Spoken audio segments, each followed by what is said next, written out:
From the very first moment, he saw her standing barefoot on the corner of Maple Lane, holding a torn notebook and staring at the mansions across the street with an expression far too old for her small face. Alistair Grevins felt something twist inside him, a feeling he had not experienced since childhood. The sunlight was warm, the street was calm, and wealth breathed from every house like a quiet reminder of privilege. Yet that girl stood there as if she didn't belong to the world she was forced to live in. Something about her fragile stillness, the way she hugged her notebook like it was a shield against life, and the way her eyes followed every luxury car passing by made the moment heavy and unforgettable. It was in that instant, before he even knew her name, that Alistair's carefully built life began to shift, though he had no idea yet. If you believe kindness and second chances can change a life, then please like, comment, share, and subscribe to Kindness Spark. Your support helps stories of hope reach more hearts. Alistair was a man who owned half the commercial blocks in the city, a millionaire who had clawed his way up from nothing but now carried the cold shell that success often molds around people who forget who they once were.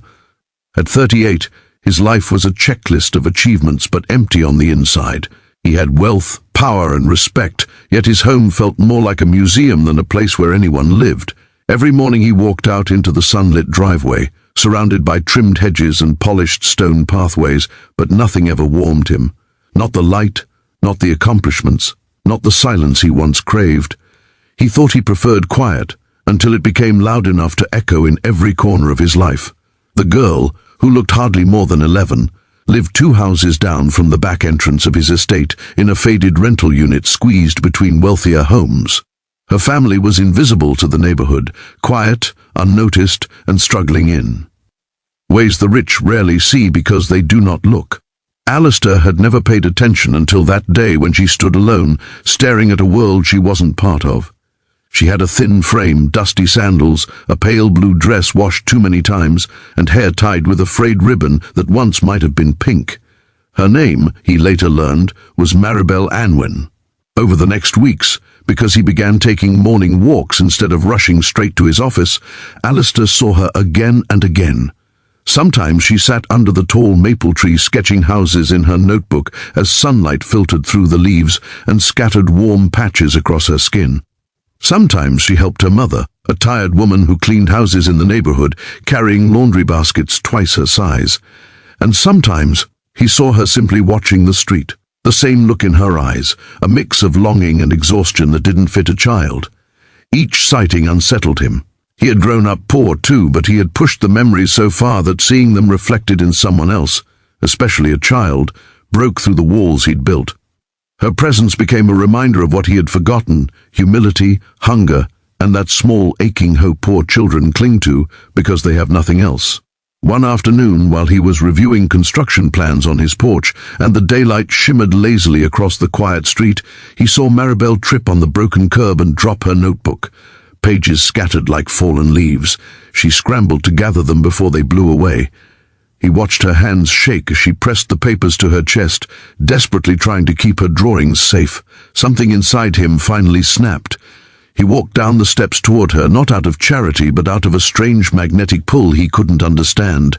He didn't speak. She didn't either. She simply stood there, sunlight painting a soft halo around her as she stared up at him with eyes too honest to hide her fear of being judged.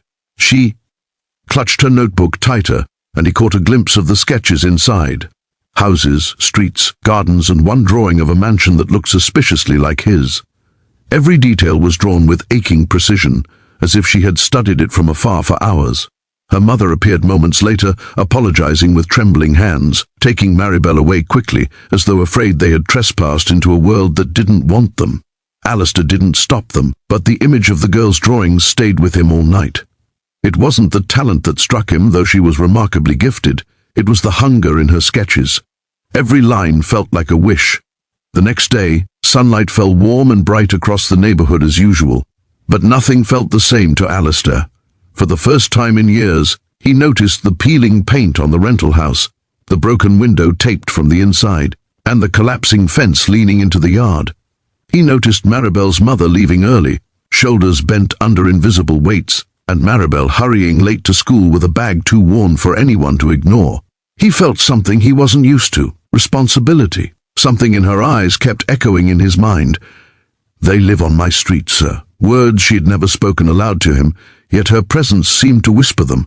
Words that pointed out how blind he had been living among people whose suffering existed 2 houses away. Days passed, then a week, then nearly a month, and little by little his life changed in ways he didn't expect.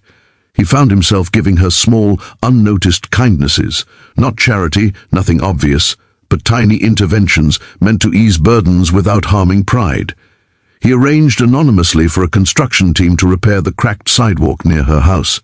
He paid the landlord quietly to fix the roof leak and repaint the walls. He placed a new sketchbook inside the community donation box, knowing it would end up with her family.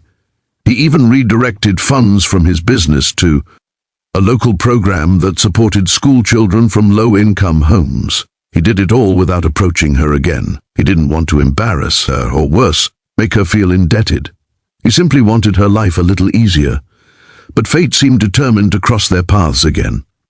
One Saturday morning, when warm daylight poured across Maple Lane, Alistair heard someone crying softly near the tree where Maribel often sketched.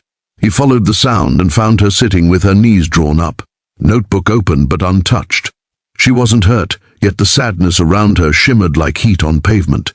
She looked up when his shadow fell over her. This time she didn't flinch. Something inside her seemed too tired for fear.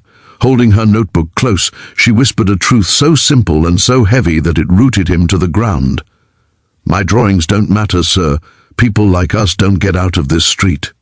Her words struck him like a blow. People like us. He had once been exactly where she was. Don't get out. He had escaped, yet forgotten to look back. Her voice trembled as she wiped her face with the back of her hand, sunlight glinting off her tears. She spoke about her mother's exhaustion, about nights studying by streetlight because their power got cut again, about her dream of becoming an architect, and how children laughed at her for it. She didn't want pity. She wasn't asking for help. She was stating a truth she had accepted too young. But in that moment, those words rearranged something deep in him. He saw himself, hungry, desperate, dreaming, unheard, and suddenly he knew exactly what he needed to do. Over the next months, still without public acknowledgement, Alistair began building opportunities around her life instead of forcing them onto her. He funded a youth design program in the district, donated resources to her school, and ensured that every child, including Maribel, had access to materials, mentors, and workshops. He contacted art instructors who volunteered their time. He provided quality supplies anonymously. He paid off the landlord's debts to make sure the family wouldn't be evicted. Her confidence grew slowly, tenderly, like a flower learning to trust sunlight. She began entering competitions. She won small awards. She was recommended for a city-level Young Designers exhibition. Her sketches evolved from longing to hope, from wishful lines to confident shapes.